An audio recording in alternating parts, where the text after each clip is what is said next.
Okay အားလုံးပတ်3နဲ့ပြန်လဲကြိုလိုက်ပါတယ်စကားရှိဝေးတော့မပြောရပါဘူးဒီမှာကြည့်လိုက်ပါ brother တို့ဒီမှာအဆင်းအောင်ဖြစ်ကုန်ပြီเนาะ brother တွေ့ရနော် brother ဒီမှာဒါ load ဖြစ်သွားပြီအဆင်းအောင်ဖြစ်ကုန်ပြီဒီမှာအပြာရောင်လေးတန်းလာပြီเนาะအဆင်းအောင်ဖြစ်ကုန်ပြီအပြာရောင်လေးတွေတန်းလာပြီဆိုတော့တခါလဲကျွန်တော်တို့ရဲ့ bypass making ကိုဆက်သွားလိုက်ရအောင် okay ဒီလောက်ဖြစ်သွားပြီဆိုရင်တော့ကျွန်တော်တို့ဆက်စပိုင်းဘာလုပ်ရမလဲဆိုရင်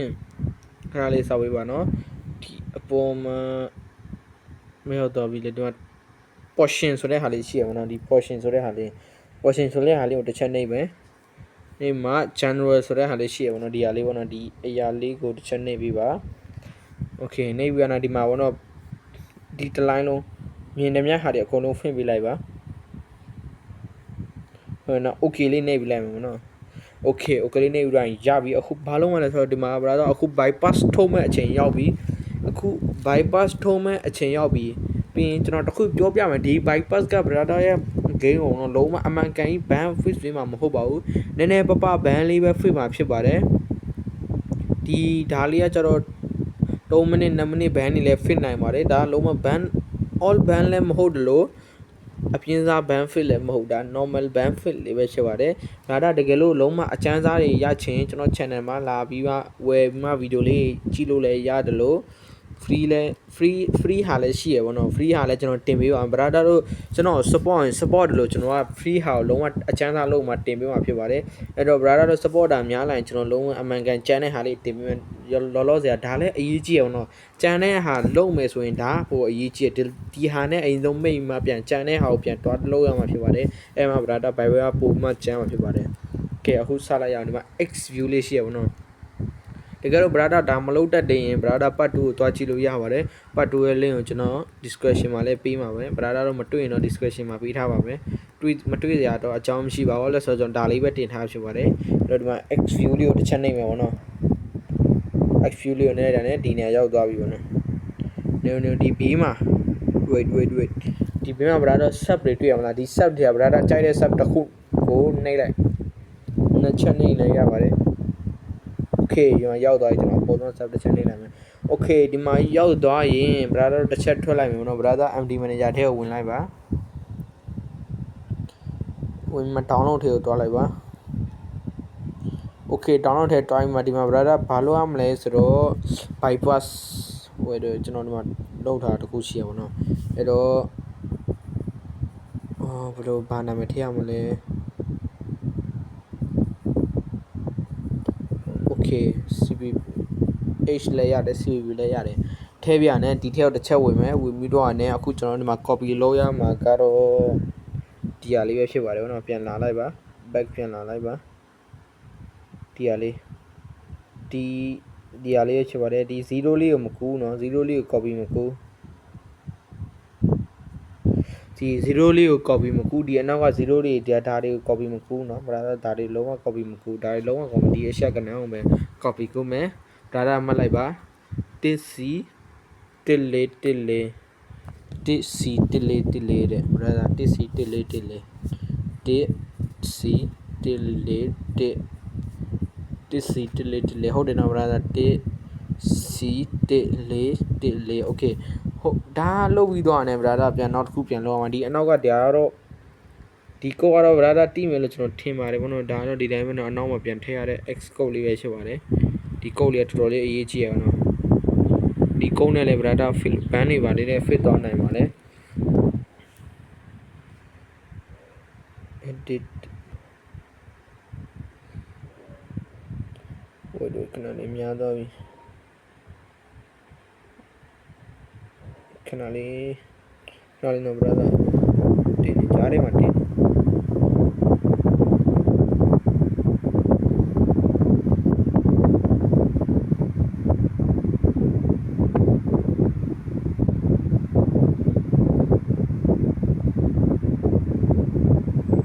ရပြီတစ်ချက်ပေါ့နော်1414ဆိုတော့ဒီဟာလေးပေါ့နော် FD7DPP9 ဟောကျွန်တော်လည်းတော့မှတ်လို့မရအောင်ဒါလေးကြည့်မှပဲကျွန်တော်ရေးလိုက်မယ်ပေါ့နော် brother တို့ copy ကုလို့လည်းရတယ်ပေါ့နော်ကျွန်တော်ခဏတင်FD လို့ရေးထားနော် 7B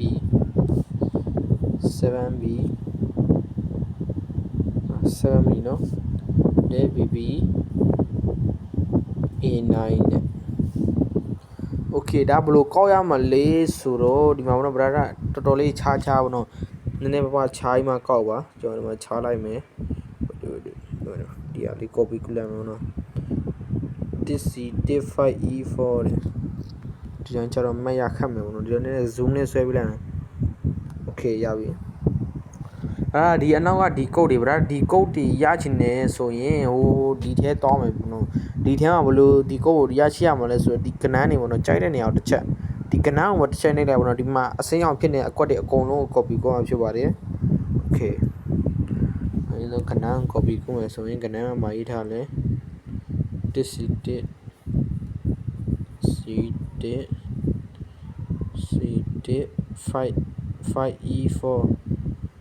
5E4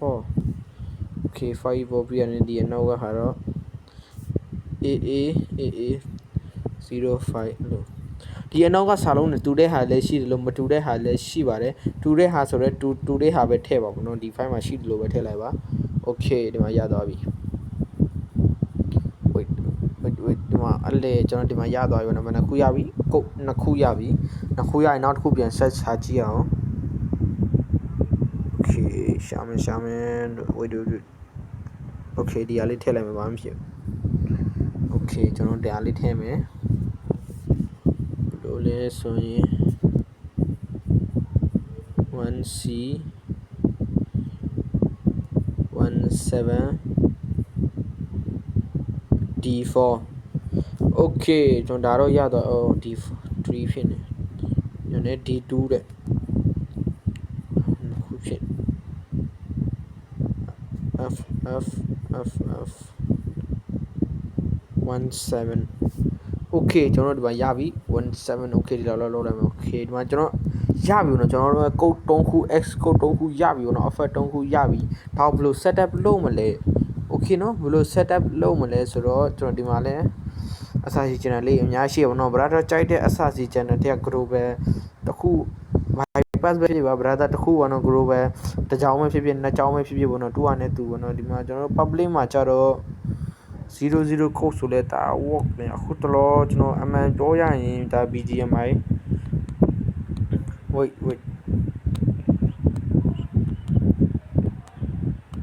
နော်ခဏလေးစောင့်မိပါနော်တကြောင်မနော်ဘယ်ရဖြစ်ဖြစ်တကြောင်ခုလိုက်ပါတကြောင်လေး copy လုပ်မယ်ခဏလေးနော် brother ခဏ3မိနစ်ပဲစောင့်မိနော်ဒါလေး copy လုပ်မယ် termination ဆိုတဲ့ဟာလေးပဲ terminal ဆိုတဲ့ဟာလေးဒါလေးကိုဘယ်လိုကျွန်တော်အခုလုပ်နေရက notch ပေါ့နော် brother တခုတတိထား brother တကယ်လို့ live cloud လို့ရင်လည်း brother ဒီမှာထည့်ရမှာ live cloud ထည့်မယ် vu4 လို့လည်း live vu4 ထည့်မယ် ue4 ပေါ့နော် ue4 ထည့်မယ်ပေါ့နော် brother လုပ်ချင်တဲ့ဟာနဲ့ brother ဒီမှာနာမည်လေးချိန်ပေးရမှာနော် t data master တော့ရပါတယ်ဒီမှာ t blue master ရတယ်လုံးဝဆိုတော့ဒီမှာ live t blue master ဆိုရင်အဲ့လိုပြောင်းပေးဖို့ကျွန်တော်မှာချင်ပါတယ်တကယ်တော့ brother အဲ့လိုမပြောင်းဘူးဆိုရင်တော့ဒီ bypass ကဘာမှမထူတော့ပါဘူး work တော့ပါဘူးအဲ့တော့ brother ဒီ brother user first မှာဒီ 0x ဆိုတဲ့ဟာလေးထည့်ဖို့မမေ့ပါနဲ့ဘူးနော်ကျွန်တော်ကတော့ထည့်မယ်အခုကျွန်တော်မိမှာမထည့်မိသွား 0x ပြီးရင်နောက်ကပြန်လာမယ် 0x okay 0x ရပါပြီ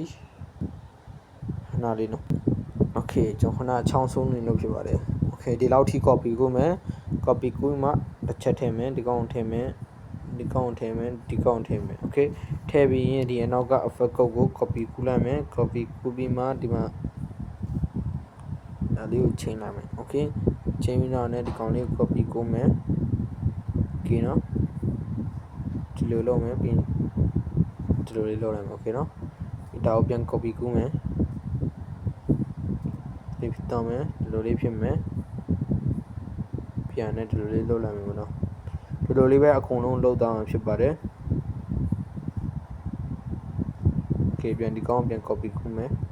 အများကြီး copy ကူးပြီးသွားရင် copy ကူးမယ်ဒီကောင်ပြန်ချိန်မယ်ချိန်ပြီးမှ wait ခဏလေးနော်ဒီတော့ဒီကနေဒီထိပြန် copy ကူးမယ်ဒီမှာထည့်လိုက်မယ် okay နော်ထည့်လိုက်မယ်အဲ့တော့ brother ကျွန်တော် bypass ကတော့ရပါပြီနော်ပြီး brother ပြောမှပေါ့နော်ဒါဘာဖြစ်နိုင်လဲ ဒါပါ fit နိုင်လဲဆိုတော့ကျွန်တော် fit နိုင်ခြင်းအရာပြောရရင်ဒီကောင်က termination fit နိုင်တယ်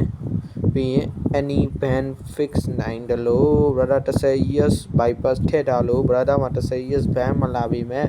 10 years ban မလာပေမဲ့တခြား ban လေးလာရင်အဲ့ ban တွေကိုလည်းဒီကောင်က fix နိုင်တယ် okay နော်ဒီကောင်က fix နိုင်တယ်ဒါအမဲပြောရရင် small bond small band ပေါ့နော် small band နေလည်း fix လို့ရတယ်လို့ကျန်တဲ့ဟာလည်းတူအောင်လည်းတူပေါ့နော် brother အထမ်းမရှိတာလုံးဝ brother game လေးကို ban လေးပါ fix ပေးနိုင်တယ်လုံးဝအမှန်ကန်ကြီး ban fix နိုင်တယ်ပေါ့နော် brother ကုတ်တွေကိုတခြားလေးကောက်မယ်ကုတ်တွေတခြားလေးကောက်မှလုံးဝဆိုဒီကောင်တော်တော်လေး ban fix နိုင်တယ်လို့ကျွန်တော်ယုံကြည်ပါတယ် brother တို့ make တဲ့ပုံမူတည်ပါတယ်ကျွန်တော်ကတော့ account တိုင်းကိုပြပေးရဖြစ်ပါတယ် brother တို့လူချင်းဒီ bypass လိုက်ကျွန်တော် channel မှာတင်ပေးထားပါမယ်အခုဒီနေ့ဗီဒီယိုကတော့ဒီလောက်ပဲဖြစ်ပါတယ်ဒါကတော့ end လေးပဲဖြစ်ပါတယ်ကျွန်တော်ဒီနေ့မှာ bypass setup တွေအကုန်လုံးပြောပြပြီးသွားပါပြီ okay brother တကယ်တော့ဒီကုတ်မလို့ရှင်လဲ brother public code တွေလည်းတုံးလို့ရပါတယ်ကျွန်တော် public code မတုံးစင်ချေပါဘူးဒါပေမဲ့လည်းရပါတယ်ဒါလေးတုံးလို့ဒီ code လေးပဲတုံးပါ okay brother တို့ကျွန်တော်မေးမယ်ဘောနော် brother လုံးဝအမှန်ကန်ဗီဒီယိုလေးဘယ်မှာရှာမလဲဘောနော် bypass အမှန်ကန်ဗီဒီယို brother တင်မလားမတင်ဘူးလားဆိုတော့ကျွန်တော်တင်မှာဖြစ်ပါတယ် brother တို့ support လိုက်ရင်ကျွန်တော်လုံးဝဒီ PUBG ရဲ့ဘောနော်လုံးဝ brother တို့မော့ကိုရောင်းစားလို့ရအောင်အထိကို ban ကိုလုံးဝ specially fit ပြီးတော့အဲ့လို bypass ဘယ်လိုလုပ်လဲဆိုမှကျွန်တော်ကဆက်လက်တင်ရှားတော့မှာဖြစ်ပါတယ်ဒါကြောင့် brother တို့ support လုပ်ထားဖို့ကျွန်တော်လိုပါတယ်တကယ်တော့ brother support လုပ်မယ်ဆိုရင်ကျွန်တော်ဒီဗီဒီယိုတော့မြန်မြန်ဆန်ဆန်လေးတင်ပေးမှာဖြစ်ပါတယ်အဲ့ဒီဗီဒီယိုကတော့ so C file ထုတ်နေပဲဖြစ်ပါတယ် brother တခုပြောရင် C file ကနေလုပ်ရင် C file ကနေလုပ်ရင် knowledge တခုကိုရပါတယ်ဒီကနေ idea pro ကလုပ်တာ knowledge တခု C file ကလုပ်တာ knowledge တခုပြောရင် C file ကလုပ်ရင်တော့ brother တော်တော်လေး knowledge ဝင်ပြီးမှာပေါ့နော်လုံးဝဒီကောင်လုံးလိုက်ရင်တစ်ခါထုတ်ရင်ပေါ့နော် brother အမှန်ကန်နေပဲထွက်တာဖြစ်ပါတယ်အဲ့တော့ brother public C file လေးတော့မတုံးပါနဲ့ကိုယ်တိုင်ထုတ်ပြီးတုံးပါတို့ကဖြတ်ထားတဲ့ဟာလေးရှိနိုင်ပါတယ်ဒီကောင်တွေလုပ်တာတိတ်မမှန်ပါဘူးကျွန်တော်တို့တော်တော်လေးမရှိတာများတယ်ပေါ့နော်အဲ့မှာကျွန်တော်တို့ရေးတာမရှိတာများတာကြောင့်ကိုယ်တိုင်ထုံနီးပါကျွန်တော်တင်ပေးတော့မှာဖြစ်ပါတယ်တကယ်တော့ brother တို့ support မှာကျွန်တော်လုပ်ပြီးမှာဖြစ် brother တို့မ support ရင်ကျွန်တော်မလုပ်ဘူးเนาะအဲ့တော့ brother ပေါ်မူတည်ပါတယ် brother support ရင် support ပါအခု brother အရှိမှာပဲကျွန်တော် channel မှာထည့်လိုက်မယ်ပေါ့နော် wait channel ကိုကျွန်တော်ထည့်ပြီ okay เนาะကျွန်တော်ဒီမှာ bypass လည်းထည့်ပြီးသွားပါပြီ bypass လည်းထည့်ပြီးသွားပြီဆိုတော့ဒါပါ fit နိုင်လဲဆိုတော့ကျွန်တော်နည်းနည်းတော့ပြောလိုက် termination then test yourself ဆိုမှလုပ်လိုက်ဟုတ်တယ်ဆိုတော့ကျွန်တော်လည်းမဆန်းရသေးဘူးဒါတော်တော်လေး band of fit ပေးနိုင်ပါတယ် okay အားလုံးကျေးဇူးတင်ပါတယ်ကျွန်တော်ဗီဒီယိုလေးကိုဆက်လက်ကြည့်ရှုဖို့ကျွန်တော်တောင်းဆိုချင်ပါတယ် okay ဗီဒီယိုလေးကို like နဲ့ subscribe လေးနဲ့ကူညီပေးကြတော့ပါကျွန်တော်ဒီနေ့တော့အခုဖြားနေဗျာကျွန်တော်ညီမစကားလည်းမပြောတတ်တော့ထိုင်းနိုင်ငံရောက်မှနေဒီလိုပဲဖြစ်နေ okay တတာ